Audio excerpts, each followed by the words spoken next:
Bueno, buenas tardes y damos comienzo al pleno ordinario del día de hoy. El primer punto del orden del día era lectura y aprobación del borrador del acta de las siguientes secciones. Sección extraordinaria y urgente del 28 de junio de 2022. ¿Alguna objeción al acta? Carolina. Es que estábamos comentando, no lo habíamos mirado, que no recordamos si en este pleno sí que fue convocado extraordinario y urgente este mismo. Creo que sí, ¿verdad? Sí, aquí aparecen como asistentes. Sí, es que entonces no tenemos ninguna objeción. Vale. Venga, pues se entiende que se aprueba por todos los presentes, ¿vale? El segundo punto, propuesta de procedimiento de recuperación de oficio por ocupación de vía pública en Avenida Extremadura. José Manuel, ¿tú quieres añadir algo? Ya se presentó en un anterior pleno la propuesta de recuperación de esta vía pública.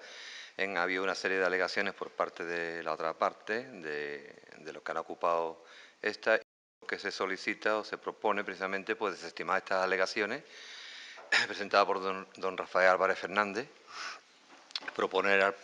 seguir proponiendo al Pleno la recuperación de oficio del terreno ocupado indebidamente y también requerir previamente al interesado para que pueda comparecer y ver la documentación que ha solicitado.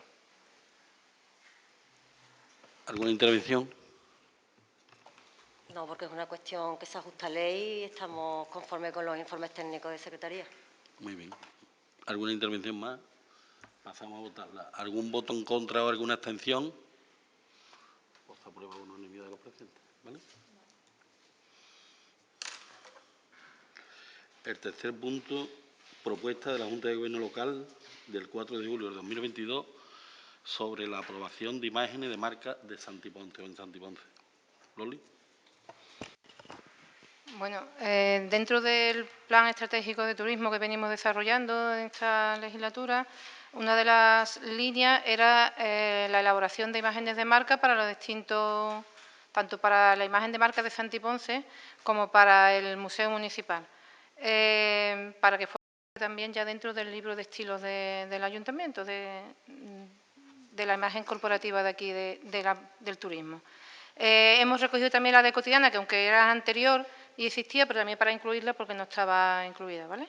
Entonces, bueno, aquí tenéis un poco las características, cómo serían, y la traemos a la aprobación del Pleno. ¿Intervenciones? Nada, pues, como estaba comentando Loli, entiendo que es una continuidad del plan estratégico originario que había de turismo, que hubo que adaptarlo para seguir manteniendo la calificación de municipio turístico. Ya se había estado trabajando, como bien ha comentado la concejala, en la imagen corporativa, que no se había incorporado, y considero que es muy importante, puesto que más tarde o más temprano, creo que más temprano que tarde, habrá que renovar nuevamente la calificación de municipio turístico y en breve nos van a pedir la Q de calidad. Y todos esos pasos pues, son, lógicamente, una serie de puntos que en la lista indicativa son imprescindibles, con lo cual lo vamos a apoyar. Más. Pasamos a la votación. Abstenciones, voto en contra. Se entiende que lo aprobamos por los presentes, ¿vale? El punto número 4, propuesta de aprobación inicial de la ordenanza reguladora de administración electrónica en Santiponce.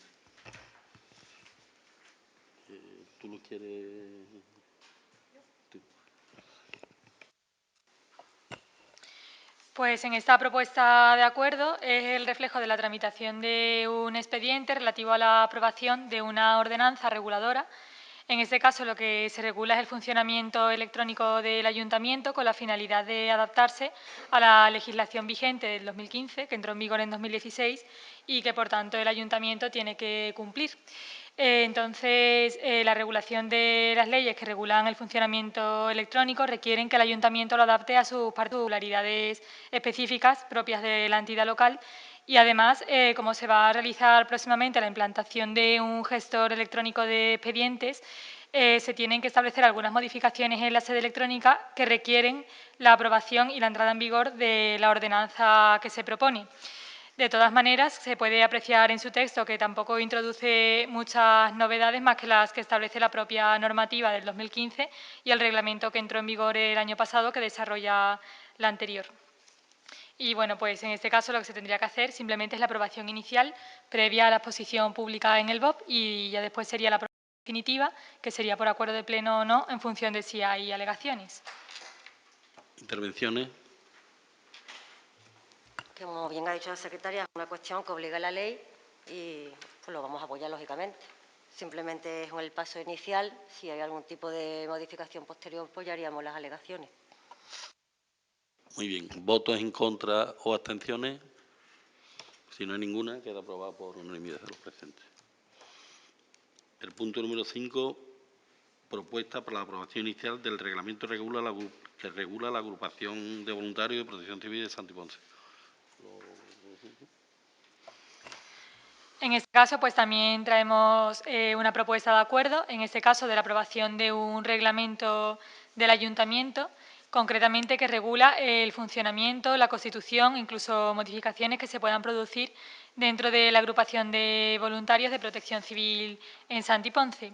La aprobación de este reglamento pues, se debe a que en el año 2016 entró en vigor un decreto de la Junta de Andalucía que establecía una regulación general a nivel autonómico y que requiere que todos los ayuntamientos aprueben ese reglamento adaptado al ayuntamiento en cuestión. Y entonces, aparte de aprobar el reglamento, porque es un imperativo que establece la propia Junta de Andalucía, también porque para que se pueda inscribir adecuadamente en el registro de agrupaciones la de Santi Ponce, es necesario aportar cierta documentación, como son, por ejemplo, los seguros, pero también la acreditación de que tienen aprobado y en vigor este reglamento, que además tendría su aprobación una tramitación similar a la que tiene la aprobación de la ordenanza de administración electrónica que he comentado antes. Intervenciones. Pues al ser por imperativo legal y existe además, creo que hay un reglamento tipo por parte de la Junta de Andalucía, no tenemos nada que objetar. Si no hay ninguna intervención más, pasamos a la votación. Abstenciones, voto en contra. Te entiendo aprobado, ¿vale? El punto número 6, propuesta sobre la regularización del complemento específico del personal laboral y funcionario en el Ayuntamiento de Santi Ponce.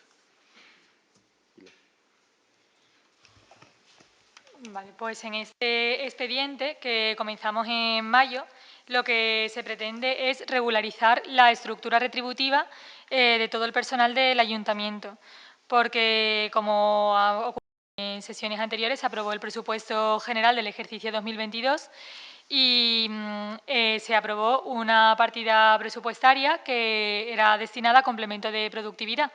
Como bien sabemos, el complemento de productividad no puede ser fijo en su cuantía ni periódico en su devengo y, por tanto, lo que se pretende es ajustar la retribución a lo que establece la propia normativa sin que se vea mermada ningún tipo de retribución por parte de ningún empleado público. Entonces, lo que se propuso, y así está respaldado tanto por informes de intervención como de secretaría, es eliminar ese complemento de productividad, pero la cuantía exacta de cada una de las retribuciones de productividad de cada trabajador, pasarlas al complemento específico. Y para eso pues, había que hacer una modificación de la valoración de puestos de trabajo, introducir un factor nuevo en el complemento específico, que es la presencialidad. Y de esa manera, esa cuantía sería exactamente igual en el complemento específico. Previamente se ha tramitado un expediente de transferencia de crédito, de manera que el crédito consignado en la aplicación presupuestaria de la productividad pase a estar en el del complemento específico. De manera que no hay ni aumento ni reducción de masa salarial alguna, sino que lo único que cambia es la denominación del complemento en base a lo que retribuye esa cantidad. Entonces, en este caso, lo que tendríamos que hacer es adoptar el acuerdo y aprobarlo y se producirá con efectos retroactivos desde la fecha en la que se debe de percibir la cuantía correspondiente. Y luego sí que este acuerdo se tiene que remitir a la subdelegación de Gobierno y a la Dirección General de Administración Local para que fiscalicen la legalidad del mismo modo que lo hemos hecho desde el propio ayuntamiento. Intervenciones. Respecto a este punto, como ya hemos venido manifestando por parte del Partido Socialista, estábamos a favor de la propuesta que se hacía por parte de los trabajadores y que se aceptó por parte del Gobierno. No tenemos nada que objetar, salvo que hubiese algún tipo de irregularidad a nivel legislativo, que me imagino que si hubiese algún tipo de incidencia, la propia Junta de Andalucía nos advertiría, entiendo. Con lo cual no tenemos nada que decir. Bueno, resaltar por un lado que lo que traemos en este punto es ese compromiso que hubo en el pleno donde se aprobó el presupuesto definitivamente y evidentemente es un compromiso que nos alegra de que como dijimos, pues esté a día de hoy en este pleno que estamos celebrando. Por un lado, el equipo de gobierno teníamos claro que lo que queríamos era que no se perdiera ni un euro de lo que reciben todos los trabajadores del ayuntamiento y, efectivamente, por un lado, lo hemos conseguido. Por un lado, como responsable de Hacienda, también quiero resaltar que, obviamente, esto es un trayecto muy largo que hemos estado realizando, con muchas idas y venidas, con muchas posibles soluciones, y el llegar aquí, la verdad, que tanto como parte del equipo de gobierno, como responsable de Hacienda y también como parte del Grupo Municipal de Izquierda Unida, que lo mismo, nuestro compromiso total hacia esta solución con los trabajadores, pues ha sido totalmente claro y hemos estado todo el rato al pie del cañón de una y de otra forma. Así que nada más, obviamente nosotros pues vamos a votar a favor de este punto que traemos. Pues sí, también comentar que desde el Grupo Andalucía por sí nos manifestamos que nuestra alegría respecto de que haya habido una solución de acuerdo y conforme con los trabajadores y haya sido un acuerdo mutuo al final y que al final la masa salarial, como desde un principio se sabía, ni se ha tocado ni se pensaba tocar. Si no hay ninguna intervención más, pasamos a algún voto en contra o alguna abstención. ¿Se entiende aprobado? ¿Se aprueba por unanimidad?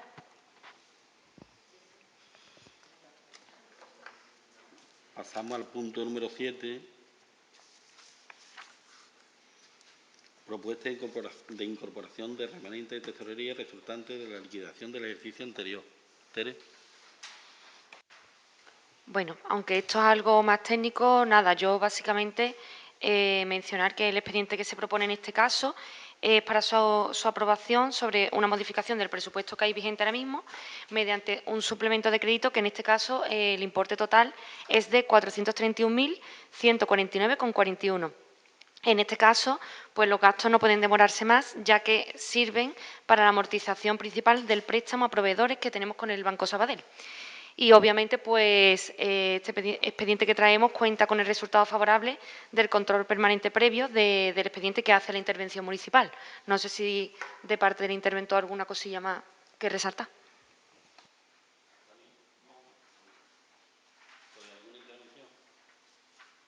Bien, nosotros ya manifestamos a la Comisión de Hacienda aproximadamente cómo era nuestra postura. Había una serie de desajustes, como le pusimos en conocimiento al interventor, entre la liquidación del presupuesto y lo que era el cálculo del remanente.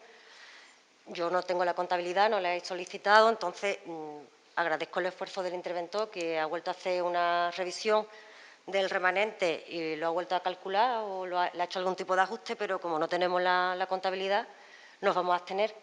No simplemente por eso, porque no sabemos exactamente si se ha calculado correctamente, porque ya había una desviación de cerca de 1 millón de euros, que podía ser por algún tipo de error, pero no lo tenemos claro, respetando, por supuesto, el destino, que sí es cierto que es totalmente correcto, que se le está dando al destino que se le tiene que dar al remanente, que es prioritariamente y principalmente el pago de deuda de proveedores. Pero simplemente por eso nos vamos a abstener, porque seguimos sin tener clara la contabilidad y esos ajustes que han llevado a esa cuantía exactamente de remanente de tesorería. ¿Alguna intervención más? Por parte del Grupo Andalucía por sí no dudamos en ningún momento de la acción y de la buena acción del interventor y por supuesto que vamos a aprobar este remanente de tesorería. Yo quiero destacar un cuadro importante que viene en los informes de intervención en cuanto a la estabilidad, ¿no? Informes de estabilidad. Y es precisamente donde se destaca de dónde sale ese remanente de 431.000 euros que se va a sacar para el pago de proveedores. Y es el cuadro, exactamente este cuadro que aparece en uno de los informes, ¿no? Ese cuadro es muy significativo porque está dándonos a conocer de que el remanente real con todos los pormenores que se indican en este cuadro de tesorería en el año 2021 de la liquidación del presupuesto del 2021 son de 3.530.000, a los cuales se le quita el saldo de dudoso cobro y el exceso de financiación, y se queda al final en 2.089.802 euros. Eso significa que es un esfuerzo de este equipo de gobierno por conseguir este remanente que está disponible para su uso en cualquier momento. Y de hecho lo que se va a usar ahora, de ese 2.089.000 euros, 431.000 euros para el pago de esos proveedores. Nada más que eso. Pasamos a votar. Abstenciones. 3. Votos en contra. No hay. Por lo tanto, todos los demás votos a favor.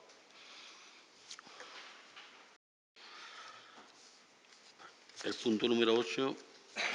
Propuesta de declaración de utilidad municipal a efecto de aplicar bonificación del IBI del Club Deportivo Colombófilo Italicense.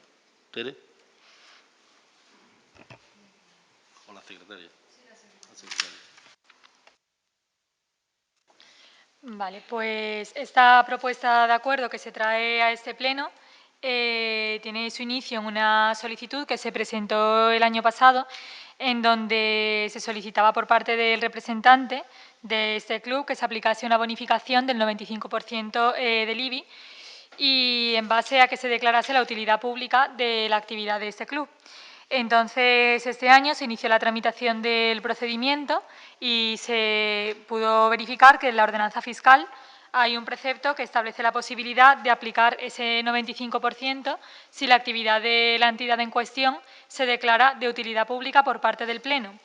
Entonces, en este caso se requirió que subsanase la solicitud aportando cierta documentación que acreditase el cumplimiento de estos requisitos, así como también de la representación, y como efectivamente lo hizo dentro de plazo, pues se ha seguido admitiendo a trámite, de manera que por imperativo legal, es decir, la Ley de Haciendas Locales contempla la posibilidad de que la ordenanza fiscal aplique esa bonificación y luego también tenemos en vigor la ordenanza fiscal reguladora del IBI que permiten que se aplique, de manera que si el Pleno declara la utilidad pública se podría aplicar esa bonificación del 95%. ¿Intervenciones? No hay intervenciones. ¿Voto en contra o abstenciones?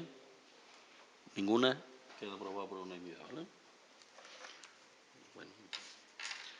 Pasamos al punto número 9, control y seguimiento de la gestión de los órganos de gobierno. La parte A es conocimiento de las resoluciones, la tenéis ahí. Si hay alguna pregunta, alguna objeción a esta parte. Si no, pasamos a la parte B, que son mociones no resolutivas. Hay un par de mociones que presenta Izquierda Unida. ¿Quién toma la palabra? Tú. Venga.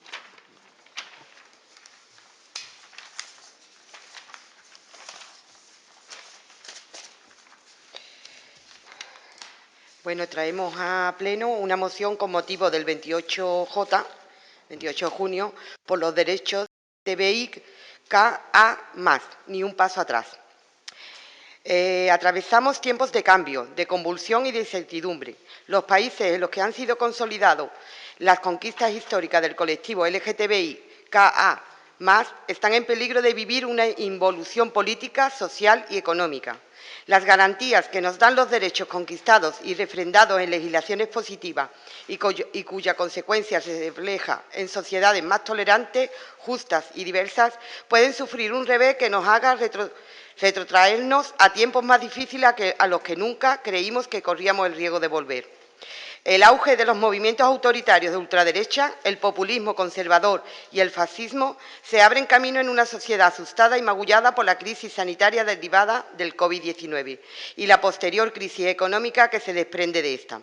Estos movimientos defienden un ideario político que tienen al colectivo LGTBI como uno de sus blancos. En consecuencia, nuestros derechos están en peligro. Debemos ser conscientes de que nada de lo logrado en materia de derechos LGTBI es irreversible, que nos pueden arrebatar los derechos que tanto hemos luchado por conquistar. Los pasos atrás pueden ser sutiles e imperceptibles, pero una vez iniciado ese camino, la evidencia nos dice que el colectivo puede acabar orillado, recluido en espacios cerrados, almarizado socialmente y devaluado, con un estatus de ciudadanía de segunda categoría. Aunque queda un gran techo para lograr la plena igualdad, la incorporación a la sociedad de la diversidad afectiva y sexual como algo natural y lógico es necesario. También asumir y reivindicar lo logrado hasta este momento. Si echamos una vista a los últimos 30 años, los logros de un colectivo que durante tanto tiempo estuvo oculto y fue estigmatizado, como ha sido el colectivo LGTBI, han sido inmensos. Es en esta idea en la que debemos apoyarnos para dar un salto hacia adelante. Lo que se pide es la meta, el horizonte hacia el que avanzar. Lo conseguido es el muelle, la fuerza que debe servir de impulso para alcanzar los nuevos objetivos que aún tenemos por delante, sin olvidar que en esta lucha hay que dedicar un gran esfuerzo a blindar lo conseguido. El salto adelante significa que hay que evitar a toda costa dar ni un solo paso atrás. El colectivo LGTBI debe tejer alianzas con otros sectores que están o van a ser golpeados por esta nueva versión de las viejas camisas pardas. Buscar los puntos de encuentro, desarrollar solidaridades, compartir luchas, incorporarnos e incorporar a la protesta y a la resistencia a todos estos sectores, contribuir con nuestro programa concreto a fortalecer el programa global que arrincone y derrote a las fuerzas reaccionarias, a los grupos de interés involucionistas. Al fin y al cabo, todas las opresiones que vivimos siempre nos afectan más a las obreras. Ser LGTBI afecta a nuestras condiciones materiales, tal como lo hacen el ser mujer, el ser racializada o el tener diversidad funcional. Es por ello que no podemos olvidarnos de visibilizar todas las opresiones que vivimos como parte del colectivo LGTBI y como clase trabajadora, como la violencia policial racista, el antigitanismo o la xenofobia. Al igual que la lucha de clase, la lucha antirracista debe ser un elemento clave de nuestras políticas y nuestras reivindicaciones. Creemos en un movimiento interseccional, feminista, antirracista y de clase, ya que a diferencia de lo que muestra la imagen mediática de las personas LGTBI, hay personas gay, lesbianas, transexuales, bisexuales, negras, latinas, magrebíes, gitanas, pobres y con diversidad funcional. Es por ello que debemos implicar esas voces y esos cuerpos en nuestras reivindicaciones y luchar conjuntamente. Este año se hace más necesario que nunca apoyar la lucha antirracista y antifascista, la lucha obrera, la solidaridad con las personas migrantes y denunciar al racismo y la LGTBI fobia que nos afecta cada día. Por todo esto, el Grupo Municipal de Izquierda Unida propone al Pleno lo siguiente. Primero, contribuir en las competencias que le son propias a este Ayuntamiento al desarrollo y aplicación de todas las medidas previstas en la legislación vigente contra toda discriminación por orientación sexual, identidad de género, diversidad familiar, con la finalidad de erradicar de nuestra sociedad cualquier tipo de LGTBfobia en el ámbito familiar, escolar, laboral, social y político. Segundo, instar al Gobierno municipal a realizar una campaña que visibilice la diversidad de orientaciones e identidades de género no normativas y a que promocione institucionalmente las conmemoraciones principales del movimiento LGTBI, como el Octubre Trans, el 17 de mayo, Día Internacional contra la LGTBfobia, y el 28 de junio, el Día del Orgullo y la Liberación LGTBI. Tercero, instar al Gobierno municipal a dotar a las bibliotecas públicas con fondos bibliográficos relacionados con la homosexualidad, la bisexualidad, la transexualidad y la intersexualidad desde actitudes de respeto y no discriminación. Cuarto, instar al Gobierno municipal a poner en marcha programas de formación para el personal de administración pública local, sobre todo a los que tienen en contacto con la ciudadanía y a la policía local.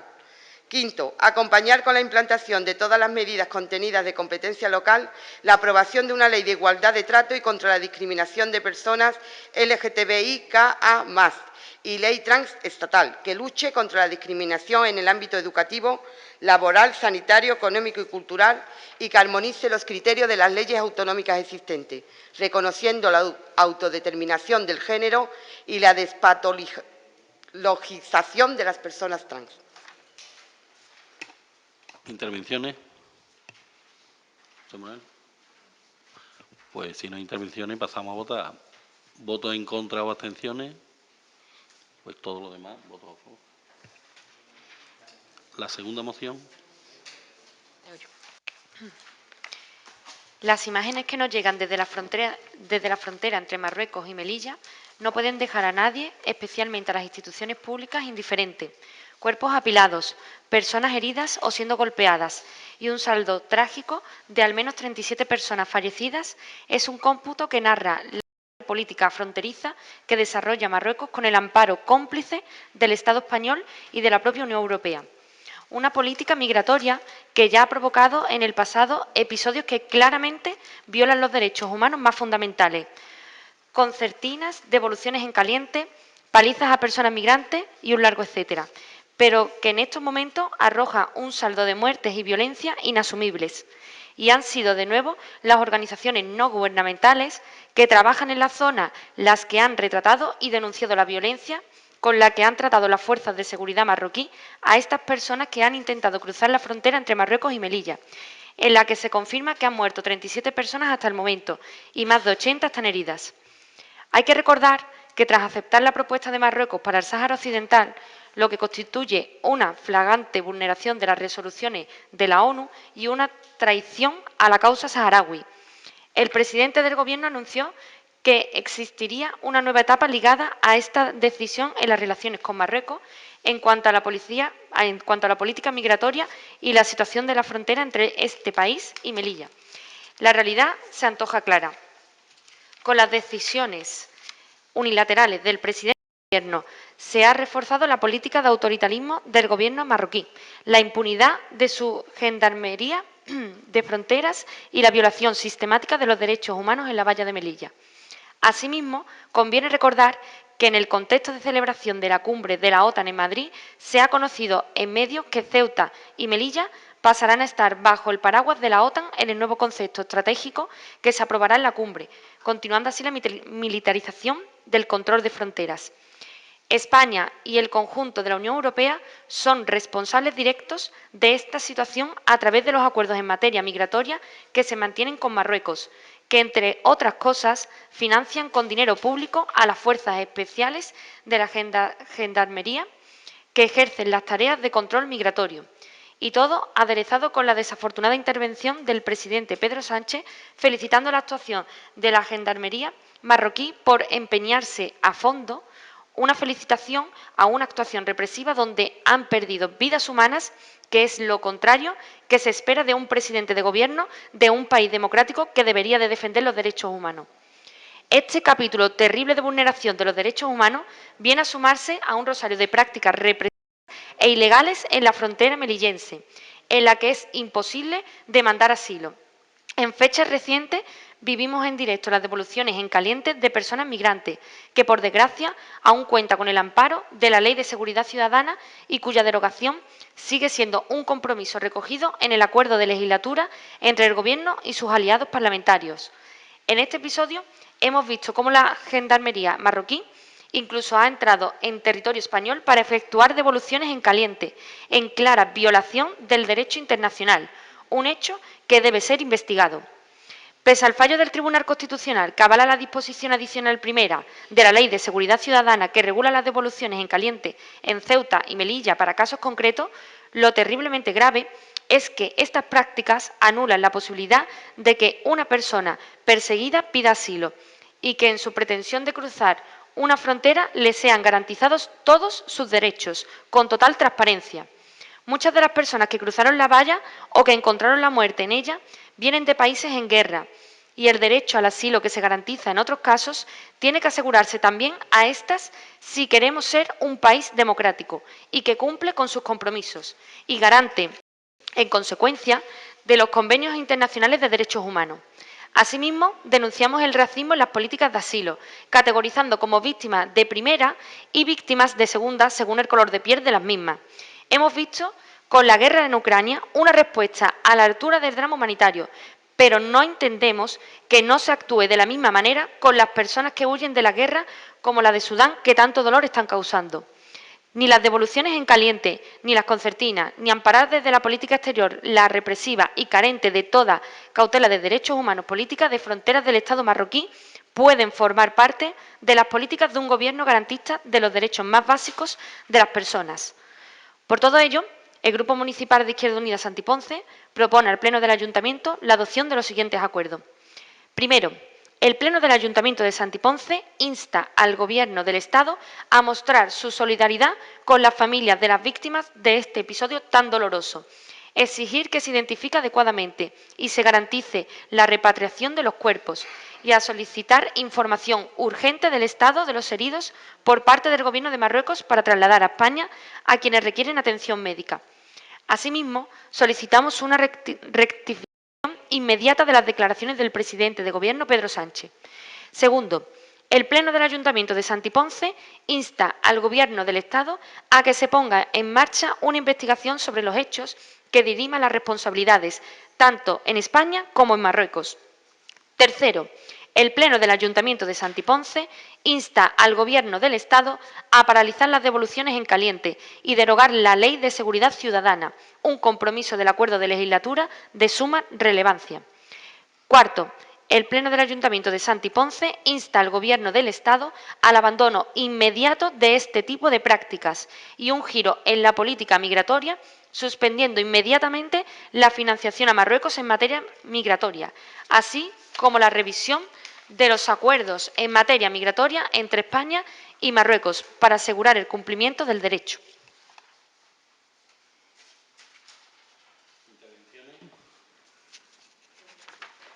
Vamos a ver, no vamos a entrar en un debate sobre políticas migratorias porque no consideramos que sea el sitio ni tenemos todos los datos que tuviésemos que tener. En cualquier caso, no sé en qué fecha habrá remitido por parte de, entiendo, sus órganos provinciales aquí a ámbito local este tipo de moción Izquierda Unida, puesto que el presidente del Gobierno ya hizo modificación de estas declaraciones, tanto en la cadena SER como en un comunicado Europa Press el día 26 de junio, con lo cual, de hecho, no estamos de acuerdo en la exposición de motivos, en el fondo de la cuestión, en algunas cosas sí, en otras no, en la exposición de motivos no estamos de acuerdo y en la adopción de acuerdo, por ejemplo, tener que decir eso, que ya esa rectificación se ha producido. Y en el resto de los acuerdos, nosotros lo único que tenemos que decir al respecto es que lo que tenemos que hablar aquí es de una política migratoria, evidentemente, no solo securitaria, como bien dice el presidente del Gobierno, que no se puede limitar a poner una serie de controles en la frontera, sino que también hay que trabajar en origen. Pero para eso hay que redefinir toda la política migratoria y todo el tema de ayuda y cooperación internacional, con lo cual considero que una exposición de motivos un tanto desproporcionada para la adopción de acuerdos que se quieren adoptar. Uno ya, insisto, que se puede comprobar en prensa y en hemeroteca, que ya rectificó el presidente del Gobierno el 26 de junio, y en el resto de política migratoria creo que es tan fácil como decir que no solamente se trata de tener control en la frontera, sino de cooperar en origen para terminar con estas tragedias migratorias.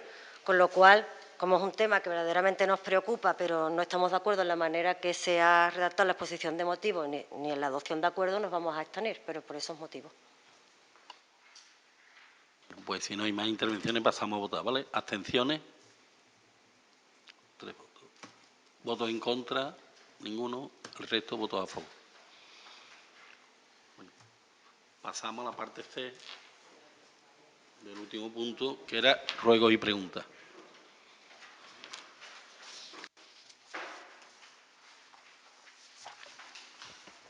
¿Carlos ya? Primera, recientemente el juzgado número 2 de lo social de Sevilla ha dictado sentencia en materia de tutela de derechos fundamentales, condenado al Ayuntamiento de Santiponce por haber vulnerado el derecho fundamental de libertad sindical de un trabajador. ¿Se ha restituido los derechos vulnerados de este trabajador? ¿Cómo se van a reparar los daños morales y las lesiones que ha sufrido?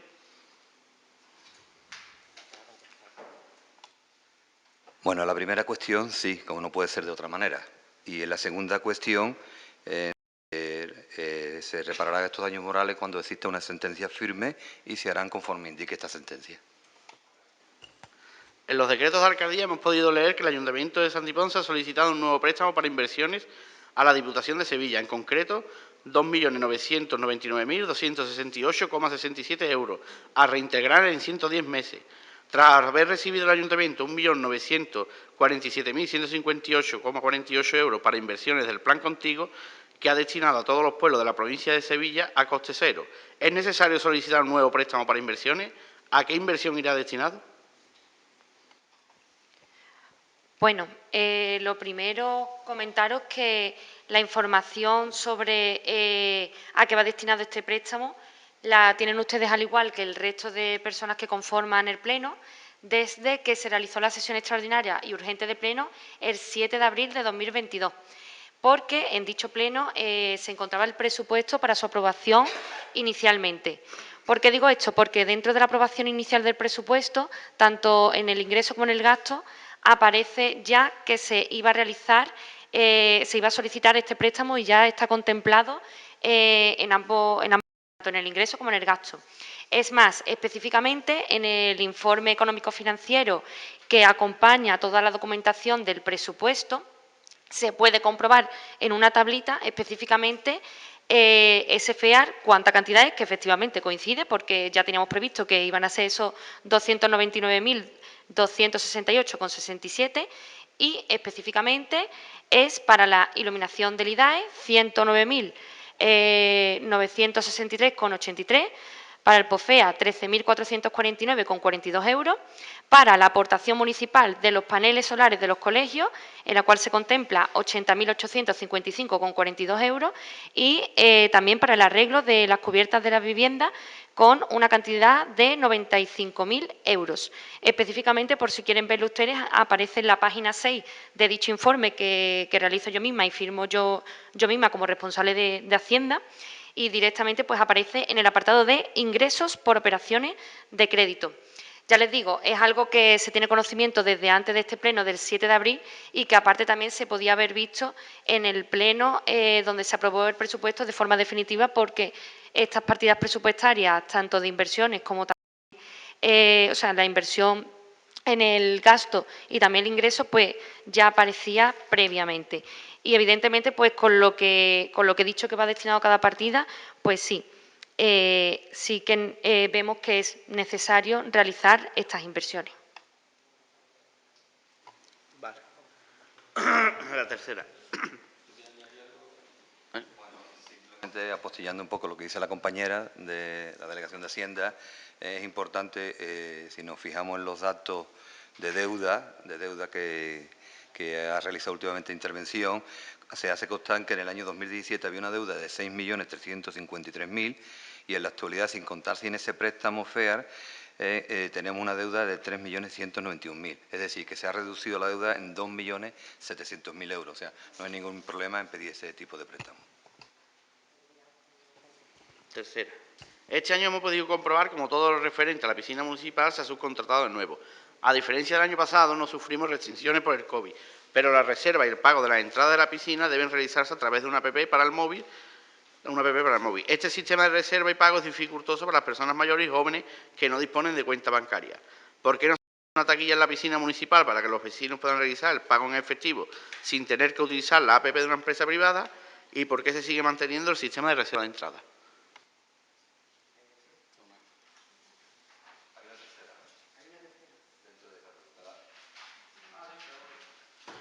¿Qué número de trabajadores prestan actualmente su servicio en la piscina municipal, entre socorristas, monitores, limpieza, etcétera? ¿Y cuántos trabajadores de estos son del municipio? Como todos sabemos, los tiempos corren hacia la digitalización completa y a no uso de efectivos. Entonces, pues, este año se ha pensado en iniciarse con la venta de las entradas a través de una aplicación. Evidentemente las aplicaciones, las aplicaciones de cobro, hasta lo que yo sé, no hay ninguna pública, todas son privadas y hay que contratar una aplicación privada, tal y como se hace en el pabellón deportivo con el tema del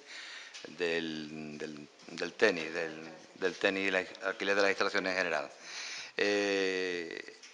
Entonces se ha intentado evitar, evidentemente, todo lo que sea efectivo. Es verdad que hay ciertos grupos de personas que es imposible, por jóvenes que no tienen cuenta corriente o ciertas personas que no disponen de ningún tipo de cuenta corriente. Y se ha habilitado un tiempo aquí directamente en el ayuntamiento una taquilla física para poder sacar las entradas.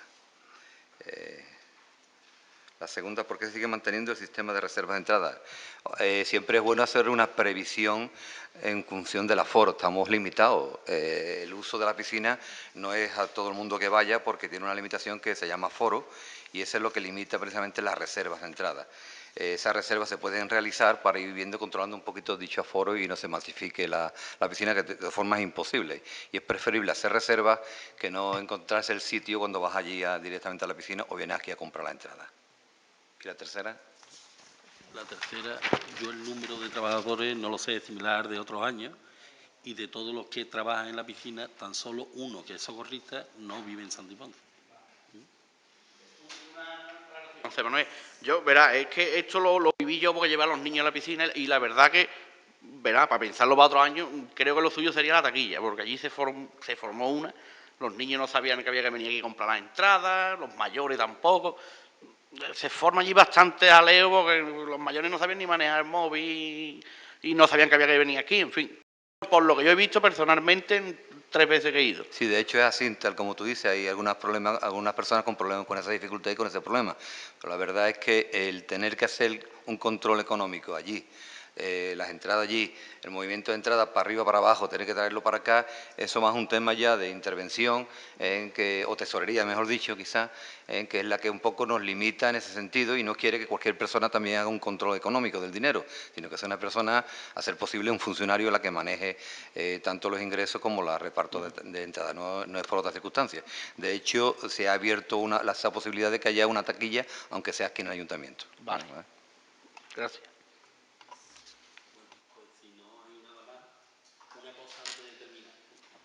El próximo pleno ordinario coincide con el jueves de feria. La comisión la mantenemos el viernes anterior, pero el pleno o lo adelantamos el martes o lo posponemos al jueves siguiente. Es mejor pasarlo al jueves siguiente, porque son días, que si el pregón, que si puede haber una serie de actividades.